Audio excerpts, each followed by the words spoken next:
అభిమానం. అందువలన ప్రయత్నపూర్వకంగా వస్త్రాదులు వచ్చే వీని పుచ్చమును శుద్ధి చేసి, అంటే వీని యొక్క వస్త్రాలను శుద్ధి తోకకి మంట రగించండి, పురమంతగా చెప్పి వదిలిపెట్టండి. వీని స్థితిని వానర సేనాధిపతులు అందరూ తిలకించగలరు. అట్టే అని గోగుణాలతోనూ ఇతరములతోనూ అనేక వస్తువులతో నూనెలో కలిపి మారుతి యొక్క లాంగూరం అంటే తోకను దృఢంగా చూపినారు. రాక్షసులు అతడి వానది చివర కొంచెం నిప్పు రగిల్చుకొచ్చి ఆ వానరుని త్రాళ్ళతో బలంగా కట్టి బలవంతులకు అసురులు హనుమను పట్టుకున్నారు. ఇతడు దొంగ దొంగ ఇతడు అని చాటుచూ మాటి మాటికి కొట్టుచూ పూర్య ఘోషుడు ఘోషుడు లంకాపుర వీధులలో తిప్పినాడు.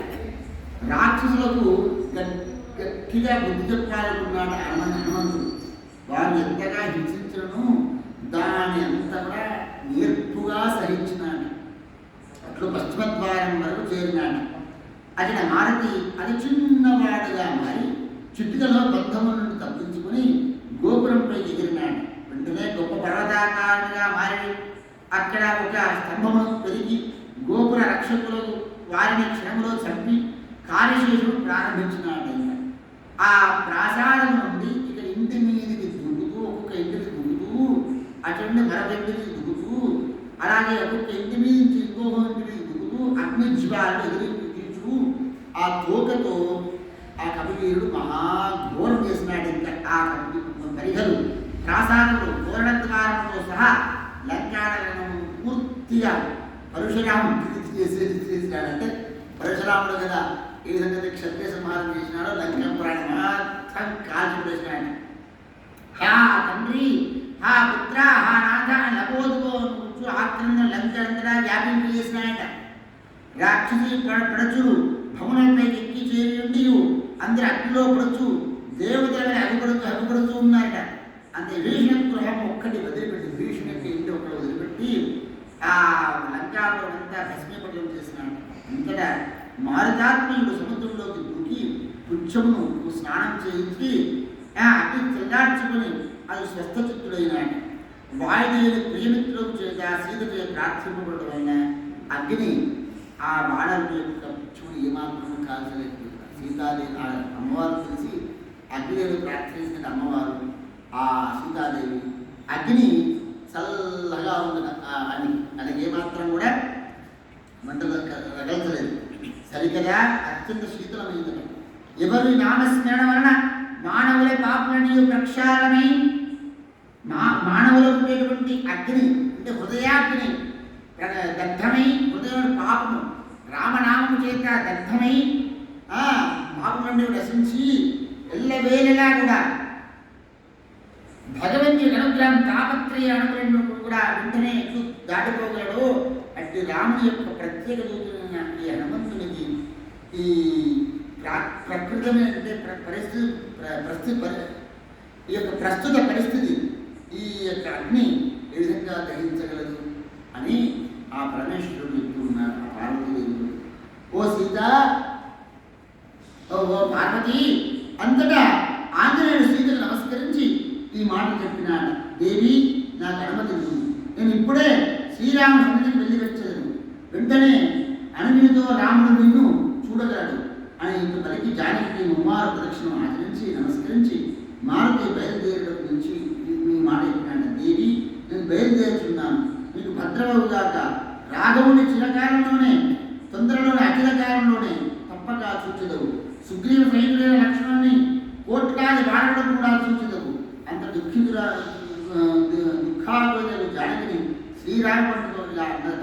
నాయన, నిన్ను చూసి దుఃఖం మరిచింది, ఇప్పుడు నేను వెళ్ళిపోవద్దు. ఇకపైన శ్రీరామ క్షేమ సమాచారం లేక ఎలా బ్రతకగలనయ్యా నేను? ఇలా అట్లన్నా తల్లి, నీకు ఇష్టమేంచో నా భుజస్కందమైన అధిరోహింపమ్మా. జానకి మాత క్షణకాలంలో నిన్ను ఇక్కడి నుంచి రాముడి దగ్గరికి చేర్చగలను అని చెప్పిందట చెప్పాడ ఆంజనేయ స్వామి. అప్పుడు సీతాదేవి చెప్తుందట, నాయన, రాముడు సాగరమును ఇంటింప చేసిన ఏదో శరపంజముతో బంధించియో వానరుడితో కదిలివచ్చి కానీ యుద్ధమునందు రావణి చంపి వేసిన తీసుకొని పోయినచో రాముని యొక్క కీర్తి శాశ్వతము. ఇక నేను పోయినను ఏదో విధముగా నా ప్రాణములను నిలుపుకునేదను. ఇట్లా సీత ద్వారా సాగనంపబడిన వీరుడకు హనుమంతుడు ఆయనకు ప్రణామం చేసి మహాసముద్రం అవతలి తీరములకు లంఘించునది పర్వత శిఖరంపై చేరినాడు. అక్కడికి చేరి మహాశత్రుడు హనుమ గిరిని పాదములతో నొక్కిపెట్టి పీడించుచూ పైకెగిసి వాయువేగంతో ఎగిరిపోయినాడు. వెంటనే 30 యోజనల ఎత్తుగా ఆ పర్వతము భూమిలోకి దిగజారిపోయింది. ఏది ఆ పర్వత శిఖరం అంటే సముద్రము, లంకకు సముద్రానికి ఉన్నటువంటి పర్వతం శిఖరాన్ని నొక్కితే ఆ పర్వతం భూమిలోకి దిగజారిపోయింది. మారుతి ఆకాశం నుండి ఎగురుచూనే గొప్ప సింహనాదం చేసినాడు.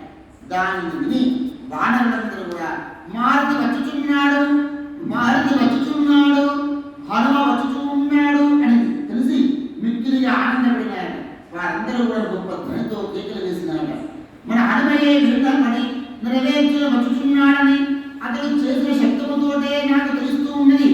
వానర వీరులారా అదిగో చూడుము, వానరోత్తముడు హనుమంతుని చూడుము అని ఇలా పరస్పరం వీరులందరూ వానరులు సంభాషించుకుంటుండగానే మారుతి గిరిశిఖరంపై దిగి వానరులతో ఈ మాట చెప్తున్నాడు.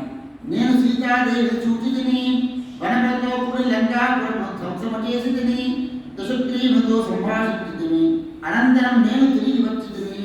ఇక మనము ఇప్పుడే రామసుగ్రీవుల సన్నిధికి పోయేము. ఇట్లు అనగా విని వానరులందరూ కూడా ఆనందాదలేఖన మారుతిని ఆలింగనం చేసుకున్నారు. కొందరు ఆ ల్యాంపులను ముద్దు పెట్టుకున్నారట, కొందరు అత్యుత్సాహంతో నృత్యం చేసినారట. హనుమంతుని సమేతముగా అందరూ కలిసి ప్రశ్రవణగిరికి బయలుదేరినారు. ఆ వీరుడు అట్లు పోచు సుగ్రీవుడికి రక్షింపబడుచున్న మధువను పేరు గల ఒక వనము చూసినారట. మధువనం. ఆ వానరోత్తముడు అందరితో అన్నారట, వీరుడా మేమందరం ఆకలిగా ఉన్నాము, మహామతి మాకు ఆజ్ఞను ఇప్పుడే ఫలమును ఆరగించడం, అమృతం వంటి తేనెను తాగలను, సంతుష్టులమై సోదరులతో కూడిన రాఘవుని దర్శించడం ఇప్పుడే చేరిపోవడం అని అన్నాడు. అప్పుడు అందరూ ఇట్లా అన్నాడు, ఓ వానరులారా, హనుమంతుడు కార్యం సాధనకు తిరిగి వచ్చాడు. అతని దయచేతనే ప్రాసాదముగా మధువును త్రావుడు, త్వరగా ప్రభు పక్షింపుడు. అంతటా వారు మధువనంలో చొరబడి మధువును చక్కగా తీసుకొని అక్కడ దధి ముఖం నుంచే పంపబడిన వన రక్షకులను లెక్కలేక తేనెయో త్రాగుచున్నారట. ఆ రాక్షసులు ఆ వానరులు తేనెను త్రాగుచున్న ఈ వానరులను గట్టిగా కొట్టి తిరిగి వారందరూ కావలి వానరుల పిడికిళ్లతో గుద్ది పాదలతో తొక్కి వారిని కూడా మట్టి కనిపించి తేనెను తాగసాగినారు. అందరూ సుగ్రీవుడు మీనమానవుడు దదుముఖుడు క్రోధముతో వనరక్షకులతో కూడి వానరా సుగ్రీవుడు చోటు చేరినాయట. వెళ్ళి అతనితో ఇలా అన్నాడు, దేవా, చిరకాలను సంరక్షింపబడిన మధువనం ఇప్పుడు నీ కుమారుడి చేత హనుమంతుడి చేత నాశనమైనది. దదిముఖుడు చెప్పిన ఈ మాటలు విని సుగ్రీవుడు చాలా సంతోషించిన మనస్సు గలవాడై మనసును సీతను తప్పక చూచి ఉన్నాడు అని నిస్సందేహం. కానీ ఈ నా మధువనమును తాకుటకు కూడా ఎవరికి శక్యము కాదు. అందువలన వాయుపుత్రుని చేతనే కార్యం సాధింపబడి ఉండును. ఇది నిస్సంశయము. సుగ్రీవుని మాటలు విని సంతోషముతో రాముడను, ఓ రాజా, ఏమని సీతాయ వార్త గురించి మాటలేవో అని చెప్పుతున్నట్లు ఏదో ఏమిటో చెప్పమని అడిగారట. సుగ్రీవుడు, దేవా, భూజాత సీత చూడబడినది. హనుప్రముఖులైన వానరులందరూ కూడా మధువనంలో ప్రవేశించి అందరి భ్రమణం మొత్తం భక్షించినారట. దాని రక్షకులను అందరినీ కొట్టినారట. దేవా, స్వామి కార్యం పూర్తి చేయకుండా నా మధువనమును కన్నెత్తి చూచుతో కూడా వారు సమర్థులు కాలేదు. నిశ్చయముగా సీతాదేవి చూడబడినది. వనపాలకులారా, మీరు భయపడవలదు. విడలి మా ఆజ్ఞ వారి చెప్పుడు. నా సన్నదికి అంగద ప్రముఖాలు వానరులందరినీ తీసుకుని రండు. సుగ్రీవుని యొక్క మాట విని వారందరూ కూడా వాయువేగంతో పోయి హనుమంతుడు మొదటి వారికి రాజుగారు ఆజ్ఞ వెంటనే మీరు రాజుగారి వద్దకు వెళ్ళి రావాల్సింది. రామలక్ష్మణ సమేతుడు సుగ్రీవుడు మిమ్మల్ని చూడగోరుచున్నాడు. మహాబలులారా, మీ అందరి వారు అతి సంతృప్తులుగా ఉన్నారు. అట్లే కానీ మీరు తొందరగా రావలేమని మహాబలాఢ్యులు వారు మీ రాత్రి ఎదురు చూస్తూ ఉన్నారు. ఇది విని సరే అని వానరోత్తములు అందరూ కూడా హనుమంతుని ముందు పెట్టి ప్రేమాదరంతో ఆ బాబుని చూస్తూ తమ చూపులతోనే గౌరవంగా అతనికి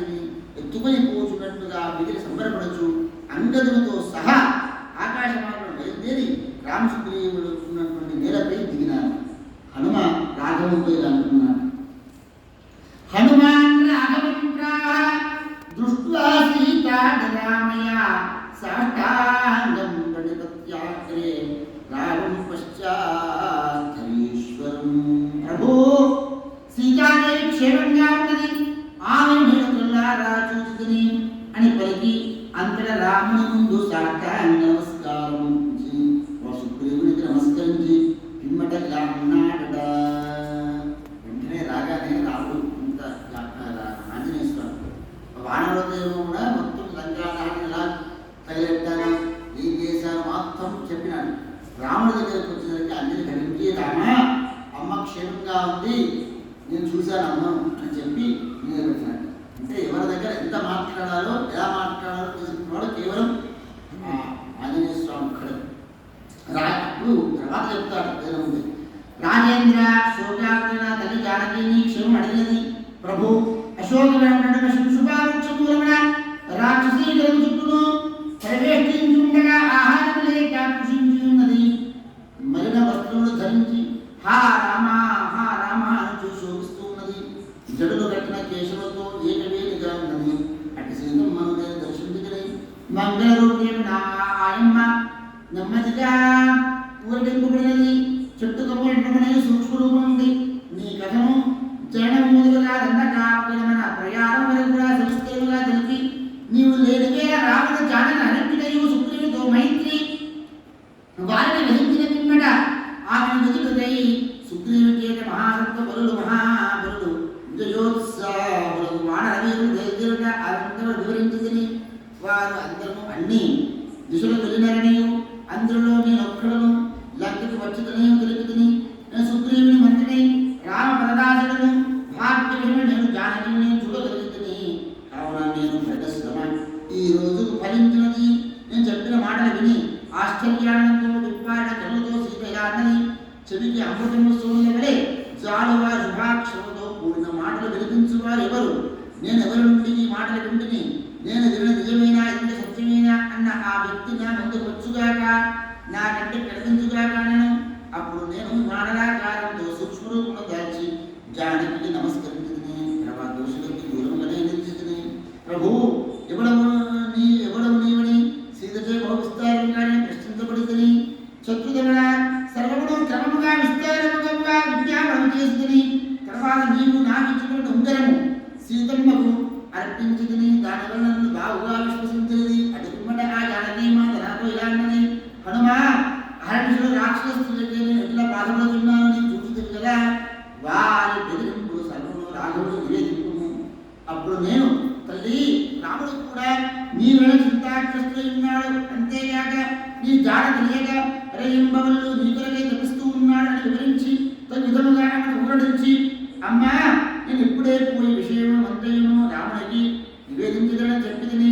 రాముడు అయ్యా ఈ మాట వినంతనే లక్ష్మణ సుగ్రీవులతో కలిసి వానర వీరులతో సహా నీ దగ్గరకు వచ్చును. రాముని అతని రాక్షస వంశమంతుని హతమార్చిను. నగరానికి అయోధ్య నగరానికి తీసుకుని వెళ్ళును.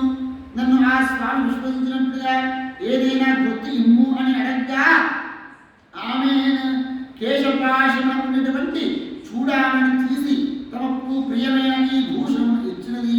చిత్రకూట పర్వతమునందు జరిగిన కాకాసుల వృత్తాంతమును కూడా చెప్పినది. కన్నుల నీరు నింపుకొని ఆమె నేను ఎప్పటికీ జీవించే విన్నాని రాఘవుడితో చెప్పుము, లక్ష్మణుని కూడా ఇలా చెప్పుము. తండ్రి కులనందన ఇంతకుముందు అజ్ఞాన భావంతో పలికిన కఠిన మాటలను మన్నింపుమయ్యా. ఇక ఇప్పుడు రాముడు నన్ను ఏ విధంగా ఉద్ధరించగలుగును, అటు ఉపాయం దయచే నిండు మనసుతో తలపెట్టుమయ్యా అని ఇలా పలికిన సీత మహా దుఃఖంలో మునిగి రోధిస్తూ ఉన్నది. రామా, నేను కూడా వృత్తాంతమే వివరించి ఆమెను చక్కగా ఓదార్చిదిని. ఆ తర్వాత సమీపంలో వచ్చులది అక్కడి నుండి బయలుదేరిదిని. అటు తిరుగుతూ వచ్చువేళ రావణునికి ఇష్టమైన అశోకవనమును పెకిరించి వేసి క్షణములో అక్కడ రాక్షసులను చాలా మంది హతమార్చి రావణి పుత్రుని అక్షుని వధించి రావణునితో సంభాషించుకుని లంకా నగరమును నగరంగా దహించి క్షణములో తిరిగి వచ్చింది అయిన హనుమంతుని ఈ యొక్క మాటలు విని రాముడు అత్యంత సంతుష్టాంతరంగుడై ఇలా అన్నాడు. పావని నీవు చేసిన ఈ కార్యము సాధించుట దేవతలకు కూడా అసాధ్యమైనటువంటిది. నీ చేసిన ఈ కార్యం దేవతలకు అసాధ్యమైనటువంటిది. ప్రత్యుపకారముగా నేను ఏమి చేయలేనో నాకు ఏది కారణాకున్నది మారుతి, ఇదిగో ఇప్పుడు నేను నాకున్న సర్వము ఇది నీకే ఇచ్చుచున్నాను. మారుతిని గాఢముగా హత్తుకుని రఘుశ్రేష్ఠుడు ఆ వాడరకుందుడికి సార్ద్రనయుడై కౌగిలించుకున్నాడు. ఆ ఆలింగ సౌభాగ్యం అతడు హనుమంతుడు అంతులేని ప్రమాణం అనుకున్నాడు. ఆ కౌగిలుడు, ఆ రాముడి యొక్క కౌగిలుడు అసలు అద్భుతమైనటువంటి ఆనందాన్ని పొందినాడు. భక్తుడు రాముడు హనుమంతో ఈ మాట అన్నాడు, పరమాత్ముడు నా ఆనందము ఈ లోకంలో ఎవరికేనో లభించడం కడు దుర్లభము. అందువలన వానర శ్రేష్ఠ, నీవు నా భక్తులవు మరియు నాకెంతో ప్రియమైన వాడవు, అందుకే నీకు నా కౌగిలిని ప్రసాదించదని అన్నాడు.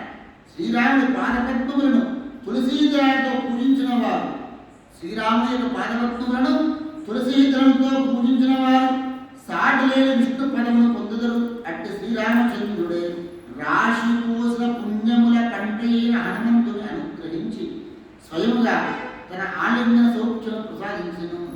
ఆహా, ఆ వాయునందుని పవనసుని శ్రీరామచంద్రుని యొక్క మహద్భాగ్యము ఏమని ఎంతని కొనియాడగలము అని ఆ పరమేశ్వరుడు ఆ పార్వతీదేవితో తెలిపినాడు. ఈ సుందరకాండ అంతా కూడా శ్రీమద్ధ్యాత్మ రామాయణ ఉమామహేశ్వర సంవాదే సుందరకాండే పంచమ సర్గః సమార్పణమస్తు. శ్రీ సీతారామచంద్ర స్వామి భగవానికి జై. పవనసుత హనుమానికి జై. హరే రామ హరే రామ రామ రామ హరే హరే, హరే కృష్ణ కృష్ణ కృష్ణ కృష్ణ